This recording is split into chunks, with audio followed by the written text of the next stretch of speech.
नमस्कार दुनिया हालचाल को स्वागत करुछि मु संजय। आसंतु नजर पकाइबा वर्तमान रो मुख्य खबर उपरे। सुभद्रा योजनार वेब पोर्टाल शुभारंभ होईची। एही योजनार फॉर्म संपूर्ण मागणारे यथेष्ट परिमाण रे उपलब्ध हेबो।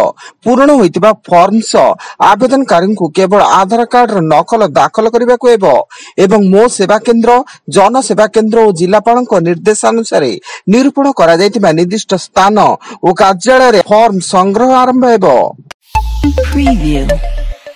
सुंदरगढ़ जिला बोणाई रेंज अंचल हाथी आक्रमण रे जड़े युवक मृत्यु। युवक जनक कुड़कुटा मुंडा साहिर गोविंद मुंडा होता बेले हाथीटी तांको सुंडरे कचाड़ी देइथिला।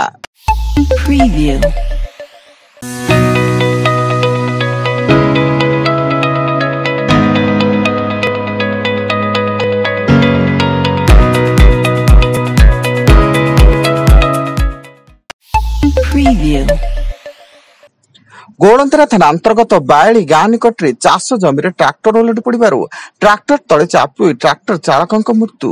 मृतक विश्वनाथपुर शंकर सेठी होता बेले से ट्राक्टर नहीं बिलकू चाष जाइथिले। आईआईटी भुवनेश्वर कैंपस हॉस्टल छात्र नहीं जड़े छात्री आत्महत्या। मृत छात्री कृतिका राज बीटेक द्वितीय वर्षर छात्री थिले एवं तांको घर दिल्ली होता बेले से एठारे हॉस्टल रोते। तेबे आत्महत्यार कारण अस्पष्ट थिया बेले घटनास्थल रे पुलिस रो तदंत जारी।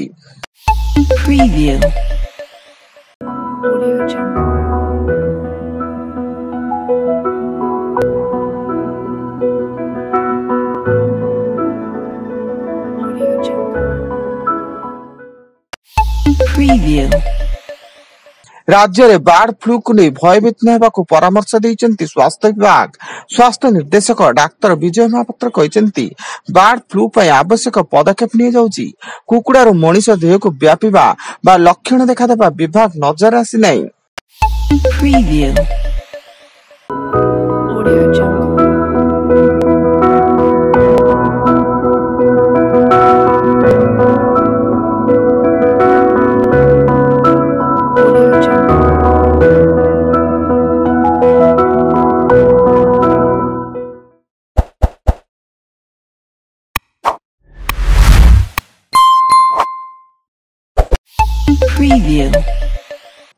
गोलंतरा थाना अधीन कनिसी सब रेजिस्टर कार्यालय रे जाल भोटर परिचय पत्र रे जमी रेजिस्ट्रेशन करबा मामला रे गोलंतरा थाना पुलिस जड़े दलिल लेखाड़ी सह अन्य जन को गिरफ कर कोर्ट चालाण करिछि।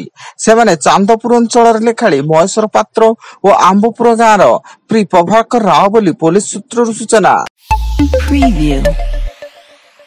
रायगड़ा जिला गुणपुर ब्लॉक अंतर्गत झुंपापुर फुलफुटी रास्तार पोल निकटस्थ कपाबाड़ रे विद्युत आघात रे एक माई हाथीर मृत्यु। खबर पाई वन विभाग घटनास्थल पहुंची हाथीर मृतदेह जबत करथिया बेले मृत माई हाथीटी गर्भवती थिबा स्थानीय अंचल रे चर्चा होईची।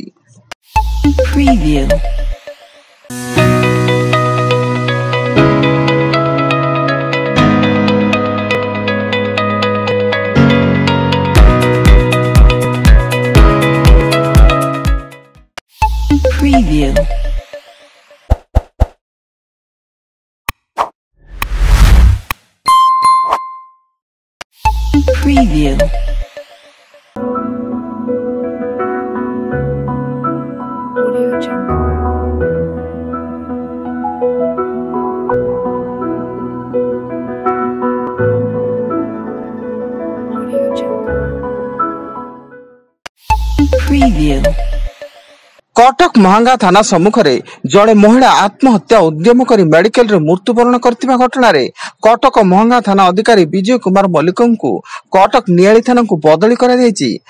कारण आत्महत्या पूर्व महिला जनक आईआईसी विजय कुमार मल्लिक और एसआई स्पिता प्रियदर्शनी को तांको अपव्यवहार करिबारु से आत्महत्या करथिले बोली बयान देइथिले। नवरंगपुर कोडिंगा वनांचल अधीन बागिनी ग्राम निकट जीवंत बर्जाकाप्ता उद्धार सह जन अभियुक्त गिरफ। से जीवंत बर्जाकाप्ता उपर 5 लाख टंकार डील करथिया बेले माड़ी बसिला वन विभाग एवं बर्जाकाप्तार ओजन 9 किलोग्राम थिया बेले गिरफ अभियुक्त जनक कोसा गुमड़ा ब्लॉक जुनापाणी ग्रामर कमल सिंह गौड़ बोली सूचना।